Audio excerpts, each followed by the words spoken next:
কথা বলবো? Just 10 second বলা লাগতেছে যে যারা প্রশ্ন করবেন গুরুত্বপূর্ণ।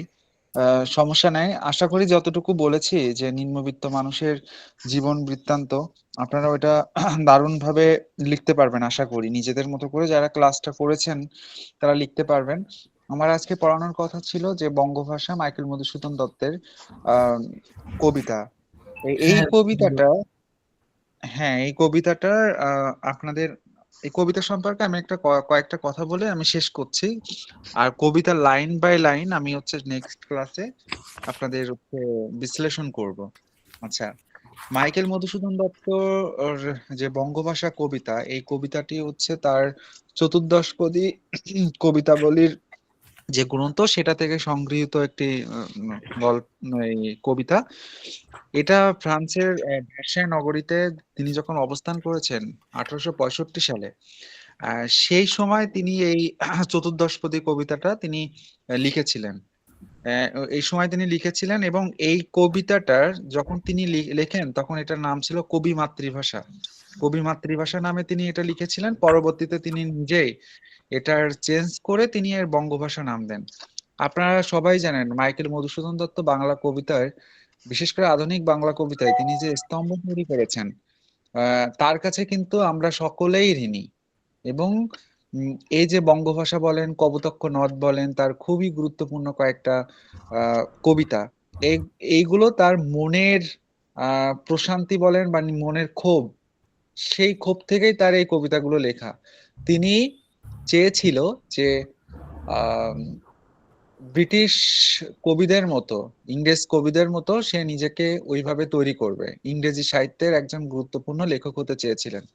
তিনি কিন্তু আমাদের এখানে খুব সুনামধন্য একজন রাইটার, কিন্তু তিনি যখন চলে গেলেন, মানে তখন ব্রিটিশ ভারতের আধিপত্য তো ছিল আমাদের এখানে। তো তিনি যখন ইংরেজদের আহ ওখানে চলে যেয়ে, পাশ্চাত্যে তিনি যেমন চলে যেয়ে কি করলো, তিনি নিজেকে আহ ব্রিটিশ কবি হিসেবে তৈরি করার জন্য তিনি ইংরেজিতে কবিতা লেখা, তিনি ইংরেজিতে প্রবন্ধ লেখা তিনি শুরু করলেন। কিন্তু দেখেন, হঠাৎ বাঙালি কোনো রাইটার লেখক তিনি যে ইংরেজিতে কবিতা লিখলে সেটা কি ইংরেজি পাঠকরা কি সেটা মেনে নিবে বা তারা কি সেটা গ্রহণ করবে? মাইকেল মধুসূদন দত্তের ক্ষেত্রে হয়েছে তাই। তিনি কিন্তু স্বশিক্ষায় শিক্ষিত ছিল, ইংরেজি তিনি খুব ভালো জানতেন। তিনি নিজের ধর্মকেও তিনি বিসর্জন দিয়েছিলেন। তিনি কিন্তু একজন খ্রিস্টান ধর্মাবলম্বীকে বিয়ে করেছিল। নিজের জাত বিসর্জন দিয়ে তিনি কিন্তু স্ব ইচ্ছায় কিন্তু তিনি ব্রিটিশ নাগরিক হতে চেয়েছিলেন। এবং কবিতা বলেন বা প্রবন্ধ রচনার ক্ষেত্রে মাইকেল মধুসূদন দত্ত তার যে ভিতরে যে কোয়ালিটি বলেন, সৃজনশীলতা বলেন, সেটা কিন্তু তিনি ইংরেজি সাহিত্যে দেখাতে চেয়েছিলেন। এবং পরবর্তীতে তার মৃত্যুর পর সেই সাহিত্যগুলো নিয়ে বিশালভাবে আলোচনা হয়েছে, কিন্তু তার জীবদ্দশায় তিনি যখন বেঁচে ছিলেন তখন সেগুলো খুব একটা আলো ফেলতে পারেনি। যেহেতু তার এই বঙ্গে বসবাস, তার বাড়ি যশোরের কেশবপুর কপোতাক্ষ নদের ধারে, তিনি প্রকৃতিকে খুব ভালোবাসতেন, তিনি বাংলাদেশকে খুব ভালোবাসতেন। এবং তার ছোটবেলা থেকে তার শৈশব বলেন, তার মধ্যবর্তী জীবন পর্যন্ত এই সময়টার তার যে স্মৃতি, তার পড়াশোনা বলেন, তার মাঠ ঘাট পেরোনো যে ব্যাপারটা, পাঠশালায় যাওয়া, এইগুলো নদীতে ঝাঁপিয়ে স্নান করা, মানে কপোতাক্ষ নদের বিকালে বন্ধুদের সাথে খেলা করা, এই ব্যাপারগুলো যখন তিনি ফ্রান্সের যে ভার্সাই নগরীতে যখন ছিলেন তখন তার মনে না এগুলো খুব দাগ কাটতো। এবং কোনো কোনো সময় তোমার অনুশোচনা বোধ হতো যে আমি একজন বাঙালি কবি হিসেবে এইভাবে আমি ব্রিটিশদের এখানে এসে আমি ইংরেজ কবি হওয়ার ব্যর্থ প্রচেষ্টা করছি না তো। তখন তার এই আমাদের এই বাংলাকে, মানে আমাদের এই বঙ্গকে সে খুব মনে করতো, তার খুব মনে পড়তো সেই সকল বিষয়, মানে নিজের অনুশোচনা বোধ, নিজের আহ শৈশবের স্মৃতি সবকিছুই আমরা পাবো তার বঙ্গভাষা কবিতার মধ্যে। আজকে যেহেতু সময় খুবই সংক্ষেপ, এই জন্য আমি জাস্ট একটু আপনাদের আলোচনা করলাম, অল্প কিছু কথা বলে। নেক্সট শুক্রবার আপনাদের সাথে বঙ্গভাষা নিয়ে, বঙ্গভাষাকে আমি শেষ করে তারপরে আহ ইয়েটা আলোচনা করব, যে বলাকা কাব্য রবীন্দ্রনাথের, কাজী নজরুল ইসলামের বাতায়ন পাশে গুবাক তরুর সারি, এগুলো আলোচনা করব। হ্যাঁ, যদি কারো কোশ্চেন থাকে, চন্দন। স্যার একটু যদি কাইন্ডলি বলতেন যে অফসাইড পেপারটা নিয়ে একটু প্লিজ। অফসাইট না, অফসেট পেপার এটা যে কোনো জায়গায় আপনার পাশের মার্কেটে গেলে আপনি এটা অফসেট পেপার পেয়ে যাবেন। এখন অফসেট পেপার যদি আপনি না পেয়ে থাকেন, কাগজের দোকানে আপনি পেয়ে যাবেন। আর অফসেট পেপার যদি আপনি না পান, তাহলে যে কোনো নর্মাল কাগজে লিখে আপনি সুন্দর করে ফটো তুলবেন। কারণ আপনি তো ম্যানুয়ালি তো আর জমা দিতে পাচ্ছেন না, হাতে হাতে তো আর হার্ড কপি জমা দিতে পাচ্ছেন না। আপনাদের যেটা করতে হবে, যত ভালো কাগজে লিখেন না কেন, আপনাকে কিন্তু ফটো তুলে সেটা পিডিএফ কিন্তু পাঠাতে হবে আমাকে।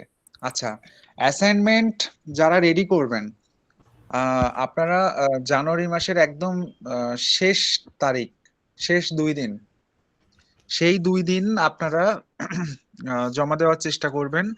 আমার কাছে দিবেন না, অ্যাসাইনমেন্ট গুলো আপনারা জমা দিবেন ইয়ের কাছে, বিশুর কাছে দিবেন। আমি বলে দিচ্ছি, বিশু এটা সম্পূর্ণ গোপন রাখবে লাস্ট 2 দিন। একদম লাস্ট 2 দিন মানে জানুয়ারি মাসের লাস্ট 2 দিনের মধ্যে আপনারা অ্যাসাইনমেন্ট জমা দেবেন। এখন একটু রেডি করতে থাকেন, আস্তে আস্তে আস্তে ধীরে বিশুর কাছে জমা দিবেন। এবার বিশু আমাকে ইয়েটা পাঠাবে, আম, আপনাদের পিডিএফটা আমার কাছে আমার হোয়াটসঅ্যাপে পাঠাবে, বা গুগল ক্লাসরুমে পাঠিয়ে দিবে। তাহলে আমার ভালো হয়। তা নাহলে বিচ্ছিন্ন ভাবে এক এক সময় জমা দিলে অ্যাসাইনমেন্ট অসুবিধা হয়ে যায়। আচ্ছা, কারো কোনো জিজ্ঞাসা আছে? হ্যাঁ স্যার, বলেন। ওনারা কি সবাই হোয়াটসঅ্যাপে বা ইমেইলে পাঠাবে? আপনি ওনাদের কাছ সবাই আপনার কাছেই পাঠাবে, ঠিক আছে? এবং আপনি ফেব্রুয়ারির 1 তারিখে আমাকে পাঠাবেন।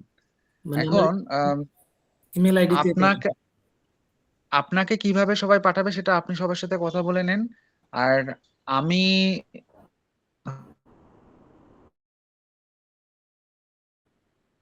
হোয়াটসঅ্যাপে, সেখানে আপনি আর আমি থাকবো, সেখানে ওই গ্রুপে আর কি অ্যাসাইনমেন্ট গুলো আপনি পাঠিয়ে দিবেন। সবারটা আমাকে একটা আলাদা একটা গ্রুপ ক্রিয়েট করে সেটা বিচ্ছিন্ন ভাবে আমাকে মানে হোয়াটসঅ্যাপ বা মেইলে দেয়, সেক্ষেত্রে অ্যাসাইনমেন্ট গুলো না মানে খুঁজে পেতে অসুবিধা হয়ে যাবে। তো আপনি যদি আমাকে সবারটা একসাথে করে তাহলে আমি দ্রুত আপনাদের নম্বর বলে দিতে পারবো দেখে। আচ্ছা স্যার, আর আপনি একটু আমাদের গ্রুপে ওই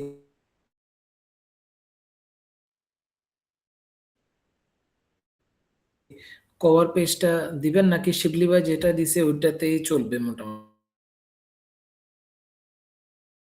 ওটা তো ভালো। যেটা দিয়েছে শিবলি, যেটা দিয়েছে। আচ্ছা ঠিক আছে, সবাই স্যার ভালো থাকবেন। কভার পেজ আমাদের গ্রুপে দেওয়া আছে, একবারে এমটি দেওয়া আছে, they can choose this one.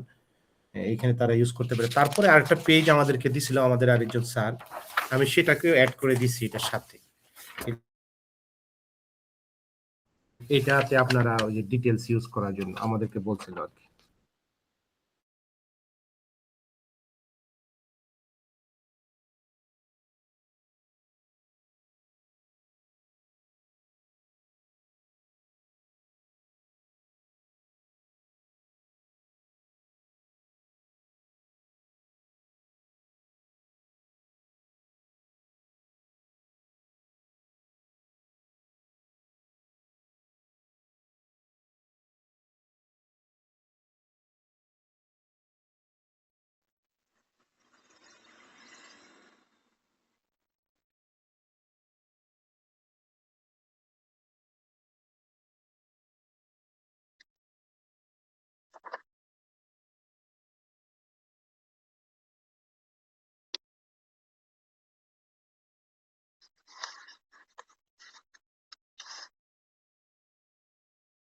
শূন্য 6 স্যার, 5 ও সরি 1705।